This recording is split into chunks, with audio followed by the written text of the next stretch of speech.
Alhamdulillah sehat Pak Kudus, Pak Ardi. Ye. Kenapa? Ya. Baik, mungkin kita sambil untuk ini apa ya, efisiensi waktu, mungkin kita mulai saja ya Pak Gimana? Baik, terima kasih. Assalamualaikum warahmatullahi wabarakatuh. Selamat pagi, Mas semua. Mohon maaf pagi ini saya minta ke Mas Edo untuk ya kita ngobrol-ngobrol perihal Jakarta. Ya, memang ini masih kemarin tuh ada apa ya pendapat terkait dengan tagihan dari vaksinasi. Nah, mungkin nanti kita juga minta ke minta vaksin ya Pak terkait dengan pelaksanaan vaksinasi yang dilaksanakan di PPM, karena ini hanya untuk menjalani vaksinatornya saja Pak, tidak menyediakan vaksinnya. Nah, di situ menurut saya sih akan menjadi suatu objek pajak gitu kan. Nah, mungkin nanti dari ini kita diskus dengan Mbak apa perlakuan pajaknya, sehingga nanti kita bisa clear di dalam perpajakannya Pak. Mungkin itu aja dari saya. Terima kasih banyak Pak. Mas untuk diizin Mas. Sambil saya juga ini mungkin itu aja Pak Tugiman dari saya Pak.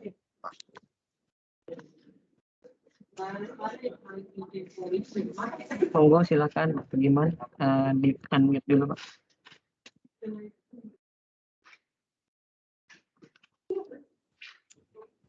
Di unmute dulu Pak.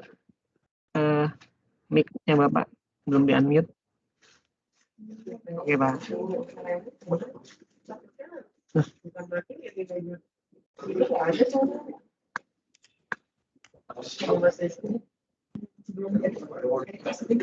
Pak Tugiman, mohon maaf masih di mute Pak.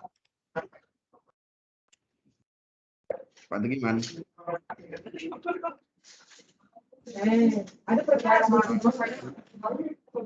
Mohon maaf Pak, masih di mute.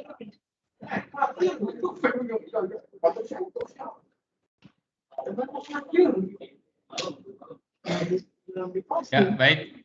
Ya, Pak. Sudah jelas ya Pak ya? Ya Pak, Oke Pak, jelas Pak. Silakan Pak.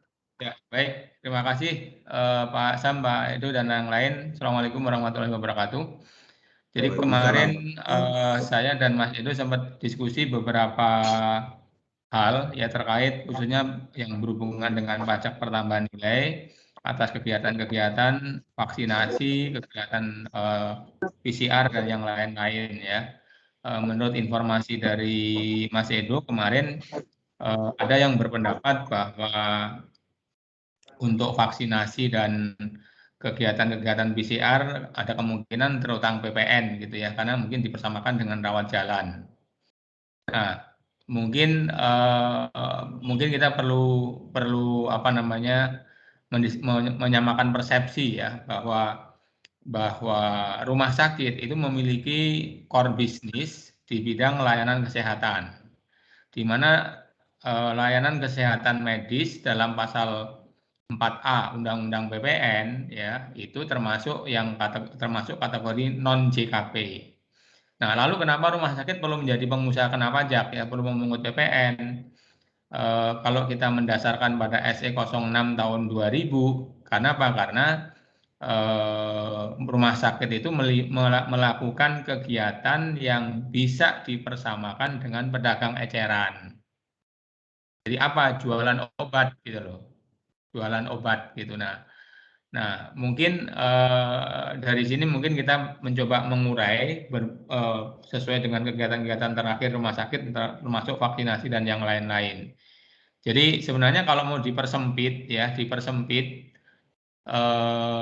yang harus dipungut PPN oleh rumah sakit sebagai pengusaha kena pajak itu adalah penjualan obat melalui instalasi farmasi ya atau orang menyebutnya apotik melalui atau dengan resep. Jadi kalau ada sesuatu yang dijual tanpa resep, harusnya itu bukan ranah dari pengertian penyerahan yang terutang PPN. Nah, ini di sini SOP rumah sakit juga menjadi penting. Artinya gini, instalasi farmasi di rumah sakit atau apotek lah orang menyebutnya, padahal sebenarnya beda ya.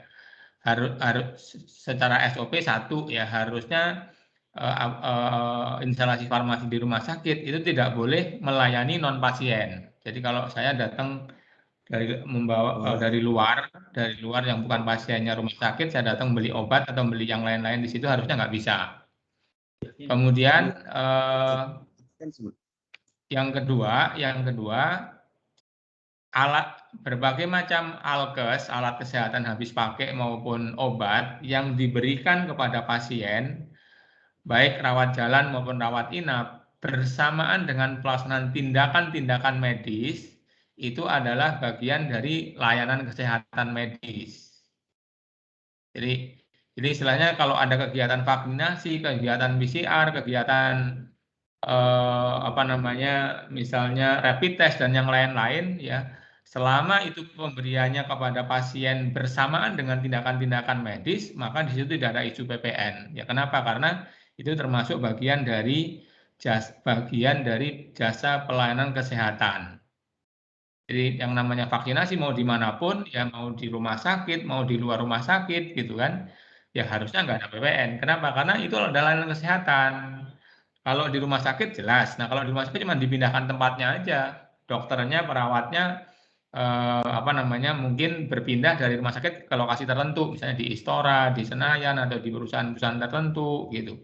Termasuk hal yang sama juga misalnya kalau di Pertamedika itu sering kita menemukan ada on-site klinik ya, on-site klinik gitu ya. On-site klinik itu pun juga itu tidak bisa disebut mungkin oke lah bisa disebut sebagai rawat jalan, tetapi apa yang diberikan dokter baik itu alat kesehatan maupun obat dalam pelaksanaan on-site klinik itu adalah bagian dari layanan kesehatan, sehingga nggak perlu ada pengenaan BPN.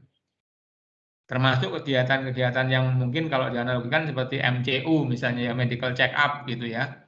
Itu kan mungkin ada beberapa macam penggunaan obat dan bahan misalnya ya, bahan alat kesehatan habis pakai gitu. Nah, di situ nggak ada isu PPN meskipun mungkin kegiatannya mirip seperti rawat jalan gitu.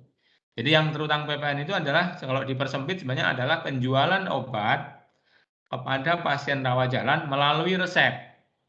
Jadi kalau kepada pasien rawat jalan diberikan obat tanpa resep, karena mungkin diberikan sebagai antisipasi tindakan langsung dari dokter yang menangani, maka itulah bagian dari layanan kesehatan. Mungkin itu prolognya Bapak-bapak dan Ibu-ibu terkait dengan diskusi kemarin dengan Mas Edo. Jadi intinya adalah kalau ada pemberian alat kesehatan ataupun obat yang diberikan bersamaan dengan layanan kesehatan, diberikan bersamaan dengan tindakan medis, maka itu adalah merupakan jasa pelayanan kesehatan. Jadi tidak perlu dikaitkan dengan pajak pertambahan nilai karena jasa pelayanan kesehatan itu adalah non CKP gitu loh. Mungkin begitu Mas Edo dan Bapak yang lain, mungkin pengantar dari saya, mungkin kalau ada diskusi kita bisa diskusi. Iya Pak, jadi nyambung. Makasih Pak penjelasannya sebelumnya. Nyambung yang sebelumnya itu Pak, yang saya pernah sharing ke Bapak itu kan ada tulisan yang menjelaskan tentang DTP itu Pak ya, DTP PPN. Nah, mungkin bisa dijelaskan sedikit Pak, mungkin ya, biar ada perbedaannya gitu untuk ya, pengenaan DTP PPN dan dikecualikan gitu ya Pak ya. Monggo Pak, ya, Pak gimana? ya. Oke. Nah, alat-alat kesehatan ataupun obat misalnya ya, vaksin itu adalah barang kena pajak Pak. Konsep dasarnya begitu ya. Vaksin, alat kesehatan, obat-obatan itulah barang kena pajak.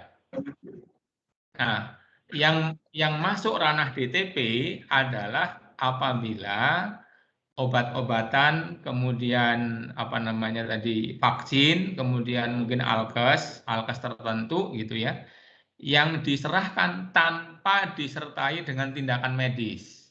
Misalnya begini, misalnya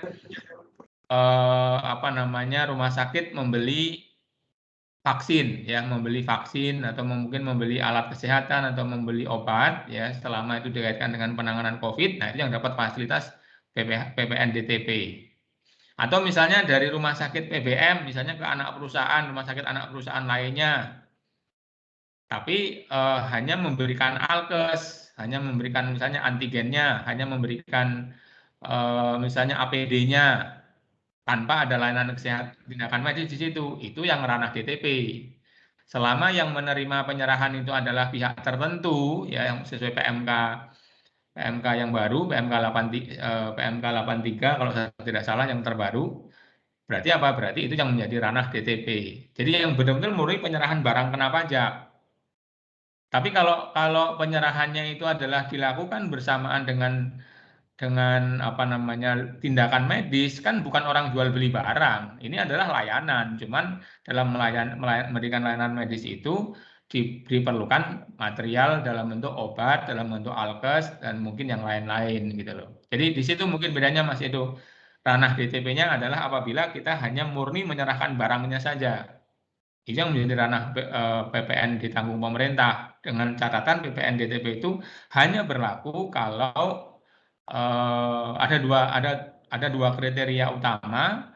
Yang menerima penyerahan adalah pihak tertentu, yaitu rumah sakit atau pihak lain yang terlibat dalam penanganan pandemi COVID. Kemudian yang kedua, jenis barang yang di cover ya, jenis barang yang termasuk dalam rangka penanganan pandemi COVID. Nah, itu dulu ada PMK 34 tahun 2020, terus kemudian ada perubahannya. Ya, itu di situ nanti ada list barang-barang baik obat, alkes maupun yang lainnya yang BPN-nya bisa DTP. Mungkin itu tambahan Mas Edo. Baik Pak, terima kasih Pak penjelasannya. Mungkin langsung interaktif aja Pak ya, dari unit-unit Pertamedika ataupun ada dari anak perusahaan yang sudah bisa bergabung. Mungkin ada pertanyaan boleh disampaikan langsung aja, karena untuk waktunya terbatas nih.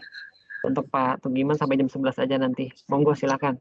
Izin Pak, hanya Pak, seperti yang disampaikan Bapak tadi, Pak Tugiman, mungkin Pak Edo ada gini Pak ya, ketika penyerahan barang itu yang dari badan pemerintah dan tanpa ada nilai nominal, kan itu yang singkatnya, kan berarti kan masuk dalam kriteria layanan kesehatan kan Pak Tugiman. Contohnya vaksin. Pak Basofi bisa diulang Pak. Pak Mutu dari NMU Pak. Ya. Jadi kan kita vaksinnya kan dapat dari kementerian nih Pak, dan tanpa ada nilai uang, ya kan? Dikasih free untuk melakukan kegiatan vaksinasi. Di situ kan transaksinya kan tidak ada uang sama sekali Pak.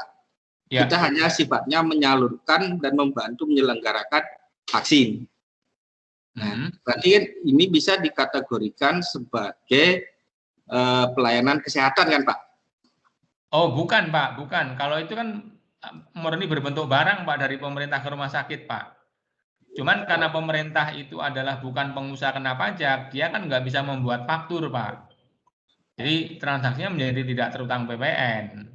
Ya itu yang saya maksud Pak, seperti itu Pak. Berarti kan kita tidak perlu memikirkan terkait DTP-nya lagi. Iya. Itu Pak. Ya, terima kasih Pak. Ya. Izin Pak Tugiman. Ya. Saya Ari Pak, atau Wawan dari PDNMU Pak. Ya, memang kemarin ketika dapat instruksi untuk pembuatan faktur, memang ketika saya tarik ke layanan medis ini kan akhirnya berbenturan dengan aturan yang lainnya. Sehingga kemarin memang saya sengaja suruh memperdetil lagi dengan Mas Edo terkait penerapan faktur ini, karena pasti akan berimbas ke transaksi lainnya. Tadi sudah dapat penjelasan terkait fakturnya seperti apa. Nah, untuk yang terkait dengan PPh 23-nya seperti apa ya Pak? Di dalam PMK itu kan juga ada yang PMK untuk pembebasan PPh 23-nya asal ada SKB. Nah, itu kita perlu melakukan itu juga enggak? Ya, PPh 23 selama pihak yang dipotong itu memiliki SKB, ya, ya berarti kita nggak perlu potong. Tapi dengan catatan SKB-nya apa istilahnya dalam kurun waktu yang masih berlaku. Tapi juga satu hal ya Pak ya, kalau misalnya PPh 23 ini dikaitkan dengan apa namanya rumah sakit sebagai pihak yang dipotong, kita harus sedikit hati-hati Pak. Jadi misalnya beberapa kali saya pernah diskusi dengan misalnya tim dari RSPJ, itu ada banyak pihak ya, ada banyak pihak yang ingin memotong misalnya PPh 23 atas jasa PCR ya, jasa PCR, tes rapid test dan yang lain-lain itu ingin dipotong gitu loh Pak. Nah, kalau itu mungkin perlu diluruskan sebenarnya yang namanya jasa memang dalam PMK-nya ada jasa pengujian ya, ada jasa pengujian atau laboratorium gitu kan. Nah, perlu dibedakan apa namanya antara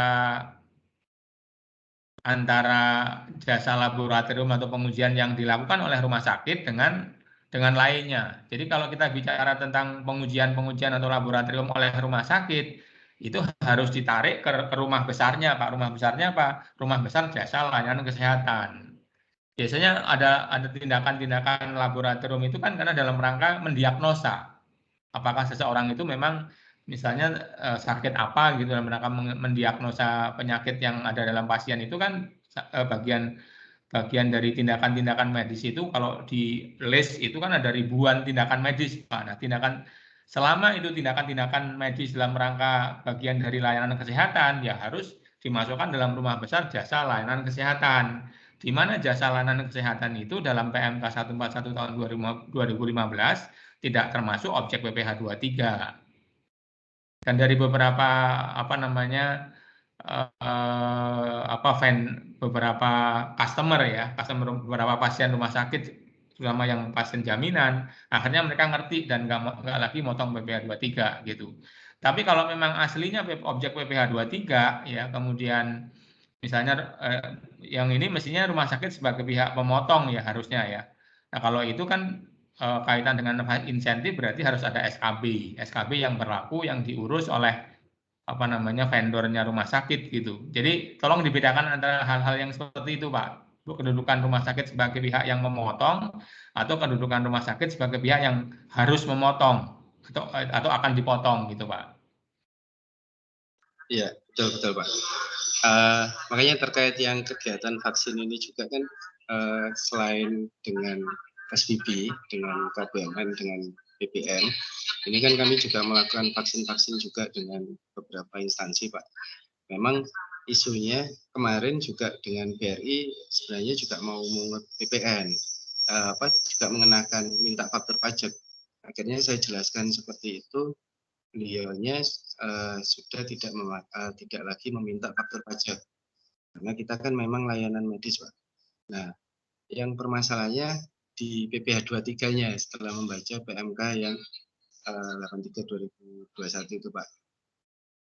Cuman kemarin belum saya iakan karena itu tadi terkait dengan layanan medis kan kita juga artinya bukan objek yang dikenakan PPh 23 Pak. Iya, betul Pak. Harus berpikirnya harus begitu memang Pak. Harus artinya selama ini ini kan core-nya rumah sakit gitu loh. Core-nya rumah sakit itu apa? Jasa rumah sakit ya. Jasa rumah sakit itu apa? Layanan kesehatan. Jadi termasuk vaksinasi, termasuk apa PCR, diagnosa, pengujian gitu kan. Itu semuanya adalah dalam rumah besar yang namanya jasa layanan kesehatan. Nah, sampai di situ baru ditarik bagaimana PPN-nya, PPN-nya non JKP, tidak terutang. PPh-nya gimana ya? Tidak terutang juga gitu loh, Pak. Betul. Jadi, Karena pengenaan tarif kita itu kan sebenarnya tarif layanan medis yang di dalamnya seperti yang Bapak sampaikan tadi all in, artinya ya layanan medis termasuk di dalamnya situ ada obat, ada jasa, ada betul, Pak. jasa pemeriksaan. Makanya kita bingung jadinya mau menerbitkan faktur itu yang mananya. Memang harusnya nggak kena, Pak. Iya, siap. Makasih banyak Pak Tegiman atas penjelasannya. Ya, mungkin ada lagi. Monggo tinggal 5 menit lagi nih, Pak Tugiman ada rencana meeting lagi. Monggo kalau misalnya ada pertanyaan. Itu ada di chat Pak Tugiman pertanyaannya Pak. Ya Mbak. Dari Pak Eko Sulistiawan ya? Ya, Eko Sulistiawan tadi tuh di message ya. Ya, di chat. Apakah layanan isoman yang dilakukan RSIHC juga dikenakan PPN, khususnya isoman yang di hotel, Pak Tugiman? Bentar, saya melihat chatnya yang mana ya? Chat. Yang ada gambar chat itu. Jadi pertanyaannya Pak Tugiman, apakah layanan isoman yang dilakukan di RSIHC juga dikenakan PPN, khususnya isoman yang ada di hotel? Sama Pak, tadi sama seperti on-site klinik segala macam. Ini intinya core-nya adalah layanan kesehatan Pak, merawat pasien, tindakan-tindakan medis gitu loh, dengan segala macam bentuk dan variasinya. Cuman tempatnya dipindahin gitu loh Pak. Berarti kan ini jasa layanan kesehatan gitu loh.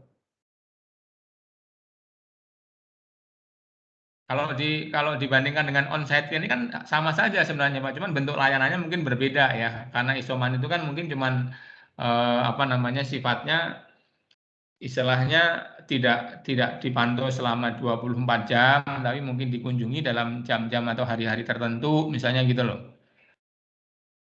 Kan ada juga rumah sakit, ada juga yang memberikan layanan pasien itu nggak perlu ke rumah sakit, pasiennya di rumah, tapi tenaga medisnya yang datang. Itu pun juga layanan kesehatan, Pak. Jadi harusnya melihat rumah besar ini yang penting gitu loh. Termasuk home care gitu Pak ya, berarti Pak? Iya, nah home care termasuk, itu sama Pak. Itu juga layanan kesehatan. Tapi kalau dalam layanan home care atau dalam isoman itu kemudian dokter memberikan resepnya dibawa ke apoteknya rumah sakit. Nah, itu yang kena PPN di situ, Pak. Tapi kalau isoman atau home care mungkin kan dia nggak perlu jauh-jauh ke rumah sakit. Mungkin dia beli obatnya di apotek yang dekat rumahnya atau mungkin yang toko obat yang dekat gitu kan. Itu cukup gitu. Tapi intinya adalah dari sisi rumah sakit ini merupakan layanan kesehatan, Pak. Monggo Mas Tibi mau bertanya. Ya, izin Pak Tugiman nanya Pak. Kalau ini kan terkait jasa layanan kesehatan juga ya Pak ya. Tapi kalau dari sisi perpajakan atau apa, ini dikemas dalam satu paket Pak, paket layanan Pak. Jadi misalkan kita jual satu paket ICU, mini ICU atau ambulan mini ICU 15 juta atau 30 juta. Tapi isinya di situ ada dokter, perawat, ada sewa ambulannya, ada penanganannya. Nah itu apa bisa dikategorikan sebagai tidak kena pajak seperti jasa layanan kesehatan tadi, Pak? Menurut saya iya, Pak. Ya, cuma terkait ambulan ini kadang-kadang saya masih ketemu ada terminologi yang tidak pas, tidak pada tempatnya dari kacamata pajak, yaitu mentang-mentang menggunakan ambulan, ada istilah sewa ambulan. Nah, ini yang harus dihindari, Pak, supaya tidak menimbulkan persepsi yang berbeda. Jadi lebih baik yang berhubungan dengan misalnya charging berkaitan penggunaan ambulan, lebih baik kita menyebutnya layanan ambulan gitu loh, bukan sewa. Nanti kalau sewa persepsinya jadi beda, Pak. Tapi apa yang Bapak sampaikan tadi, yaitu intinya adalah bagian dari rumah besar yang namanya layanan kesehatan. Cuman seiring dengan perkembangan zaman dan teknologi kan caranya macam-macam gitu loh. Bisa mobile, enggak istilahnya orang berobat itu pasien itu tidak selalu harus datang ke rumah sakit minta layanan kesehatan baik rawat inap rawat jalan. Tapi dengan kreasi yang bermacam-macam itu selama bahan medis, obat medis, alat kesehatan medis diberikan bersamaan dengan tindakan medis, itu adalah layanan kesehatan, Pak. Kecuali tadi pajaknya DTP ya, Pak? Tanggung pemerintah. Oh, bukan, Pak, bukan. Kalau layanan kesehatan itu non JKP, ya? Pak. Non JKP ya. Oh. Tidak kalau sudah terlanjur kita buat faktur pajak 0,0 DTP, Pak. Ya, konsepnya kalau memang ada kesalahan dibetulkan, dibatalkan aja faktur pajaknya, Pak.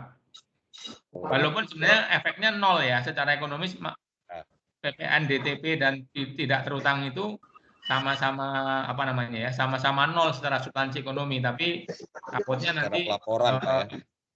ada implikasi lain yang bisa dipaksakan, misalnya Pak, harusnya nggak membuat faktur pajak, tapi membuat faktur pajak, itu bisa didenda pasal 14 ayat 4 gitu Pak. Sekarang 1% dari DPP gitu loh. Maka saran saya dibatalkan aja Pak. Oke, baik. Terima kasih Pak. Ya, Mas Edo. Ya, berarti nyambung yang punya Mas Tibi tadi Pak, itu gimana? Artinya redaksionalnya harus diganti ya Pak ya? Jangan ada kata-kata sewa gitu mungkin Pak ya? Iya, layanan ambulan mungkin lebih tepat Pak, Mas Edo. Baik Pak, oke Mas Tibi.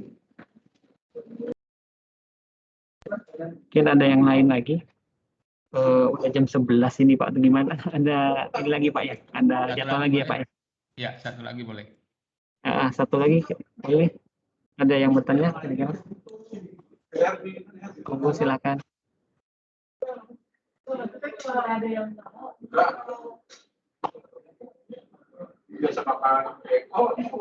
Kalau memang sudah tidak ada, nggak apa-apa, ini kita akhirin aja, nanti untuk recordingnya nanti saya siapkan. Untuk yang baru bergabung nanti bisa dilihat. Mungkin gitu Pak Samsuri.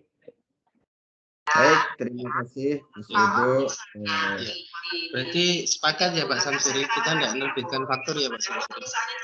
Ya, Pak Ari, sepakat. Insya Allah hari Senin ya Pak Ari ya. Alhamdulillah. Mantap. Baik, kalau dan Mas Edo saya izin dulu ya, Bapak-bapak semuanya ya. Ya, kalau ya, monggo Pak Giman. Terima kasih banyak Pak Tukiman dan teman-teman semua. Terima kasih banyak Pak. Pertemuan yang singkat ini mudah-mudahan membawa ya keberkahan atau membawa ilmu yang baru sehingga tidak ada terjadinya miskomunikasi lagi. Terima kasih banyak Pak Tukiman. Meeting kita tutup ya. Wassalamualaikum warahmatullahi wabarakatuh. Waalaikumsalam warahmatullahi wabarakatuh. Baik, izin tutup ya end meeting. Terima kasih semuanya. Assalamualaikum, selamat siang.